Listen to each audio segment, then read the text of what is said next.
Corona virus के कारण चीन में एक बार फिर हालात बेकाबू हो गए। वहां जीरो कोविड पॉलिसी में ढील मिलते ही कोरोना विस्फोट की खबर आई। कोरोना से जुड़ी सख्त बंदिशों के खिलाफ हुए आंदोलन के बाद चीन में एक साथ बड़े पैमाने पर ढील दे दी गई, जिसका नतीजा यह हुआ कि वहां बड़ी संख्या में लोग कोरोना वायरस से संक्रमित हो गए। कोरोना वायरस ने 2021 के शुरुआती महीनों में जिस तरह पूरी दुनिया को बेहाल किया था, चीन में वही सूरत हाल 2 साल बाद बन गए। जब से ये महामारी आई है तब से अब तक चीन में नियम जरा भी नहीं बदले थे। चाहे कोरोना का मरीज बिना लक्षण वाला हो या हल्के लक्षण वाला हो, चीन में अब तक उसे घर में रहने की इजाजत नहीं थी। मरीज को कैंप या टेंट में क्वारंटीन रखा जा रहा था, लेकिन पहली बार वहां लोगों को घर में रहकर इलाज करने की इजाजत दे दी गई। यहाँ तक कि कई जगहों पर कोरोना की टेस्टिंग जरूरी करने के नियम में भी ढील दे दी गई। यही वजह है कि वहां अहम सड़कों पर लगाए गए टेस्टिंग करने वाले बूथ भी हटा लिए गए। ऊपर से कुछ एजेंसियों ने दावा कर दिया है कि चीन में कोरोना वायरस की वजह से 20 लाख लोगों की जान जाएगी। इतनी बड़ी तबाही की आशंका से ही लोगों में डर का माहौल बनने में देर नहीं लगी। इसीलिए लोगों ने हर तरह के बुरे हालात से निपटने की तैयारियां शुरू कर दी।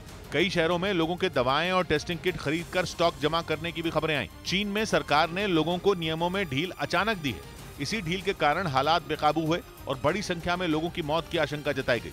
जिस आंदोलन के कारण सरकार ने ढील दी, वो चीन की जनता ने ही चलाया था।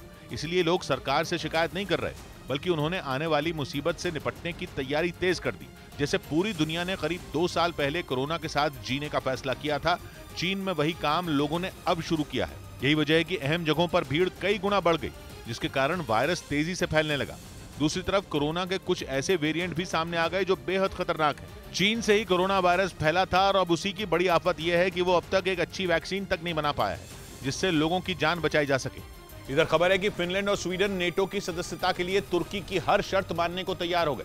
पश्चिमी मीडिया की एक रिपोर्ट में दावा किया गया कि दोनों देशों ने तुर्की को मनाने के लिए अमेरिका से दखल देने की गुहार लगाई और भरोसा दिया कि वो नेटो की सदस्यता के लिए तुर्की की सभी शर्तें मानने के लिए तैयार हैं। फिनलैंड और स्वीडन ने मई में नेटो का सदस्य बनने के लिए आवेदन किया था, लेकिन तुर्की के वीटो ने उनका रास्ता रोक दिया। असल में तुर्की का आरोप है कि फिनलैंड और स्वीडन उसके देश में आतंक फैलाने वाले कुर्द लड़ाकों को पनाह देते हैं। साथ ही इन दोनों देशों ने तुर्की को हथियारों के एक्सपोर्ट पर भी बैन लगाए हैं। लेकिन किसी भी देश को नेटो का सदस्य बनने के लिए उसके मौजूदा सभी 30 सदस्यों की मंजूरी मिलनी जरूरी है। इसीलिए तुर्की को मनाने के लिए फिनलैंड और स्वीडन उसकी सभी शिकायतें दूर करने के लिए तैयार हो गए। खबर है कि पिछले दिनों तुर्की की मांग पर स्वीडन कुछ कुर्द लड़ाकों को उसे सौंप भी चुका है।